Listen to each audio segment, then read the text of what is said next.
ছাত্রলীগের সাবেক নেতা এবং কর্মী হিসাবে একটা কথা বলে যাই। আজকে আমি বলে আসছি যে আমার যত তকমা আছে সব তকমা তোমরা নিয়ে যাও। আমার মানবতাবাদী বলতে এখন তোমরা বেঈমান বলো, কোনো অসুবিধা নাই। শেষ বিন্দু পর্যন্ত আমি বঙ্গবন্ধু কন্যা জননেত্রী শেখ হাসিনার সাথে আছি এবং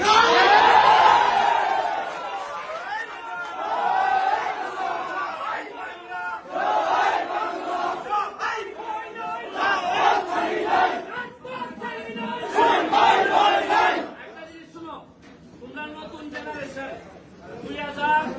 2001-এর পরে আমি রিপন নতুন ভাইদের সাথে বাবু ভাইদের সাথে লিয়াকত ভাইদের সাথে রাজনীতি করার সুযোগ পাইছিলাম। বিরোধী দল আমরা জানি যে কি খারাপ অবস্থায় আমরা রাজনীতি করে এই জায়গা পর্যন্ত আসছি।